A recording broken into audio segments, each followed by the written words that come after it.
Hello! Welcome back to my YouTube channel. Noon naman ay magpipick up ako ng items na binili ko sa ibang seller dahil i-resell ko siya. At ito naman ay pipick upin ng aking customer at iiwan na lang niya yung pera. So, I'll see you later. Nandito na ako sa harapan ng bahay nila at alam niyo ba bahay ng mga mayayaman. Ayan. So, dito ko pipick upin yung isang items ko. Yung sapatos, kung kasya sa anak ko, gusto niya. Kung gusto niya, hindi ko ibibenta, ibibigay sa anak ko. Kung ayaw ng anak ko, hindi kakasya, yun ang aking i-resell. Kaya lang ang hindi gumagana yung aking wifi for the messenger. Hindi ko na siya na-text kanina. Hindi ko alam kung pwede ko bang mag-doorbell. So, check natin. So, nandito na ako sa bahay, sa harapan ng bahay. At medyo madilim na dito. At alam nyo ba, ang nakuha ko is ito at nabili ko lang yan ng $5. Bago ito, wala lang box. So, pag bibilin ito, mahal ito. I think almost like $85. So, malinis siya. Meron lang siyang parang gas-gas lang doon, pero matatanggal yun. Siguro lang yan. So, ito ay hindi ito kakasya sa anak ko kasi nga, medyo malaki sa American size. So, ito na pera na ito. Ito, nabenta yung aking isang items kasi lumabas ako after pinick up yung binili kong shoes at sabi ko sa customer ko, pick upin na lang yung item at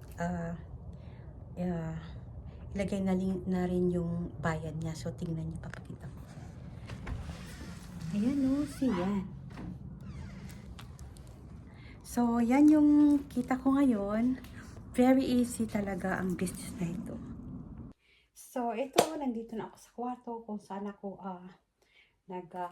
naglalagay ng listing at binabawat ko yung mga items ko na ibibenta. Ito yung nabili ko, bago lang ito. At alam nyo ba, nabili ko lang to ng $5.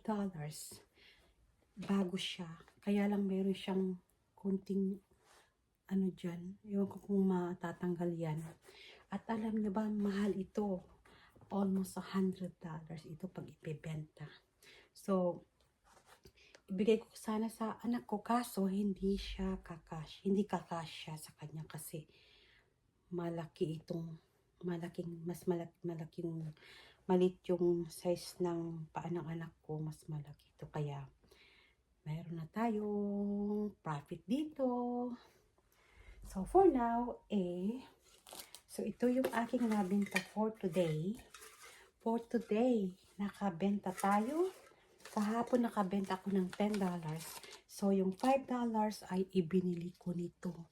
Ito ay Converse. Mahal ito pag bibilhin sa labas. So, nakaswerte ako. Tingnan nyo, diba? Bagong-bago.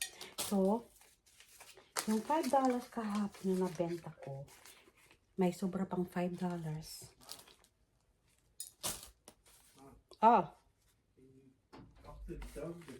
Okay, I'll go there. So, mayroon akong... Okay. So, mayroon dito ng 5, 10, 15, 16, 17, 18. So, nakabenta ako ng plus 5. So, $23 today. At yun ay walang puhunan. Kung ano yung nabenta ko dito, yun ang pambili ng item ko, tapos i-resell ko siya.